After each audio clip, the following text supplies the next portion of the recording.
내 이놈, 명색이 어사라는 자가 억울한 죄인의 앞에서 춤판이나 벌이고 있단 말이냐? 형장으로 끌려가기 직전 죽음을 앞둔 여인 앞에서 덩실덩실 춤을 추는 초라한 행색의 사내. 고을 사람들은 모두 미쳤다며 손가락질했지만 그의 날카로운 눈빛은 오직 한 곳만을 향하고 있었습니다. 과연 이 기이한 춤사위 속에 어떤 반전이 숨겨져 있는 걸까요? 어사 박문수는 어떻게 여인의 목숨을 구하고 진범의 자백을 받아낼 수 있을까요? 옛날 옛적 조선 영조시대 삼남 지방의 어느 고을의 박문수라는 사내가 나타났습니다. 그는 낡은 도포에 갓은 삐딱하게 쓰고 신발은 다 떨어진 집신을 신은 채 유유자적 길을 걷고 있었습니다. 겉모습은 영락없는 뜨내기 선비였지만 그의 소매 안에는 임금님이 직접 내리신 마패가 숨겨져 있었지요. 박문수는 길가의 잡초 하나, 지나가는 구름 한 점도 예사로 보지 않는 예리한 눈을 가졌습니다. 길을 가던 박문수가 목이 말라 우물가에 멈춰 섰을 때였습니다. 한 노인이 그에게 물 한 바가지를 건네며 혀를 끌끌 찼습니다.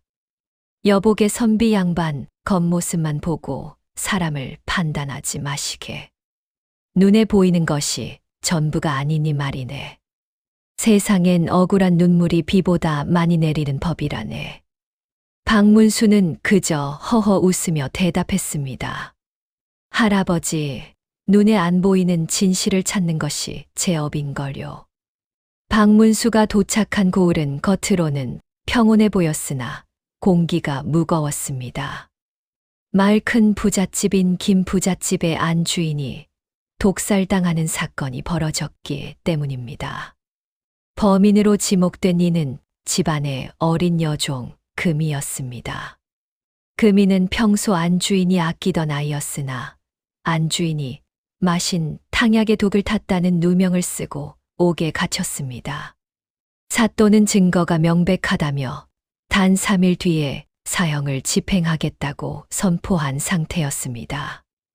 박문수가 주막에서 밥을 먹던 중 금이의 노모가 울부짖는 소리를 듣게 됩니다. 우리 금이는 벌레 한 마리도 못 죽이는 아이입니다.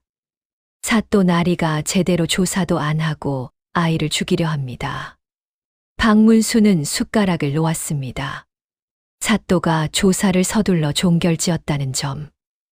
그리고 김 부잣집의 재산을 노리는 누군가가 배후에 있을 것이라는 직감이 들었습니다. 박문수는 잠시 고민에 빠졌습니다.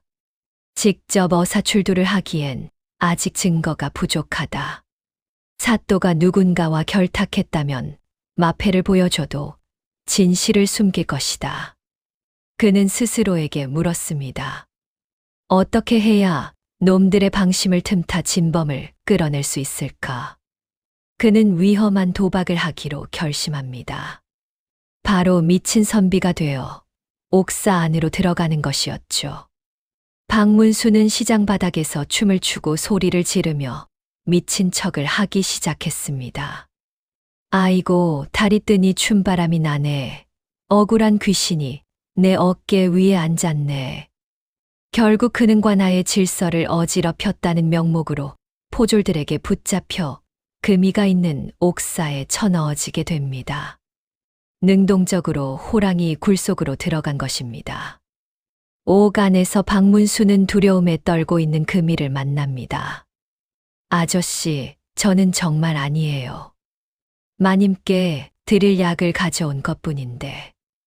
박문수는 미친 척 연기를 멈추고 낮은 목소리로 속삭였습니다. 얘야, 울지 마라. 하늘이 무너져도 솟아날 구멍은 있다.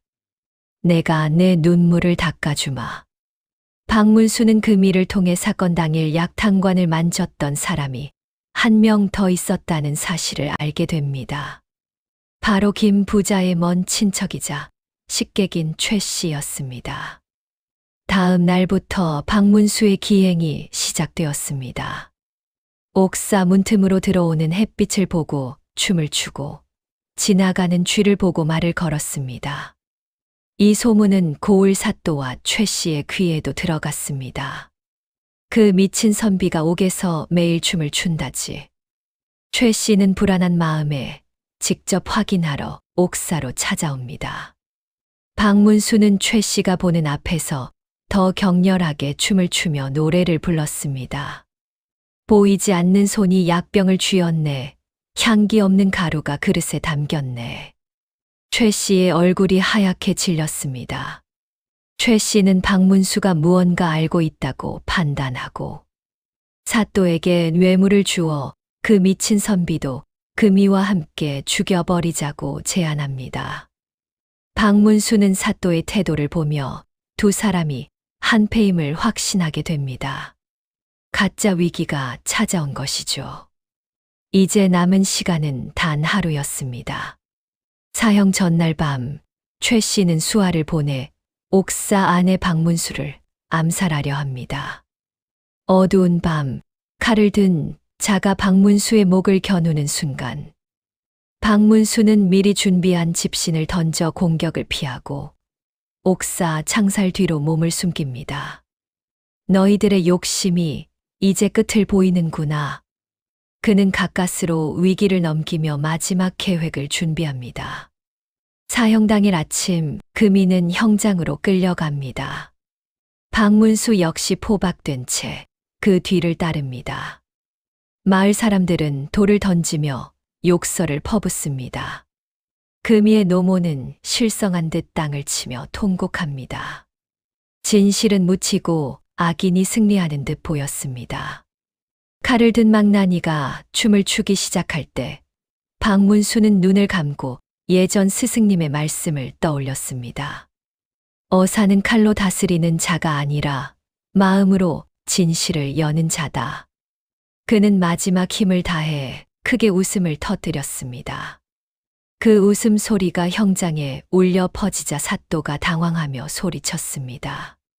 저 미친놈을 먼저 죽여라.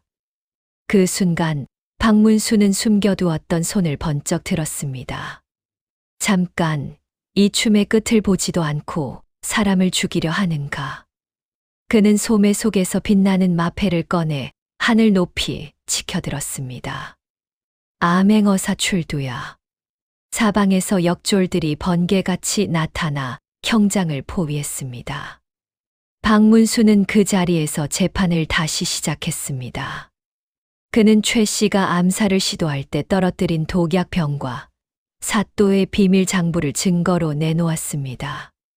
사실 박문수는 미친 척하며 옥사를 드나드는 역졸들과 미리 연락을 주고받으며 증거를 수집했던 것입니다. 최 씨는 발뺌을 했지만 박문수가 춤을 추며 읊조렸던 노래, 가사가 자신의 범행 방식과 토시 하나 틀리지 않는다는 사실에 공포를 느끼고 자백했습니다. 사또는 관복을 벗겨진 채 곤장을 맞았고 최 씨는 평생 유배형에 처해졌습니다. 세월이 흘러 박문수가 다시 그 마을을 지나게 되었습니다. 예전에 억울했던 옥사는 허물어지고 그 자리에는 마을 사람들을 위한 쉼터가 생겼습니다. 성인이 된 금이가 아이를 안고 행복하게 웃으며 박문수에게 인사를 건넸습니다. 박문수는 더 이상 미친 척춤을 추지 않았습니다. 그는 당당한 어사의 모습으로 다시 또 다른 눈물을 닦아주기 위해 길을 떠났습니다. 눈에 보이는 것이 전부가 아니니 진실은 오직 맑은 마음으로만 볼 수 있는 법입니다. 탐욕을 심으면 파멸을 거두고 진심을 심으면 생명을 구한다는 사실을 박문수 대감은 우리에게 보여주었습니다.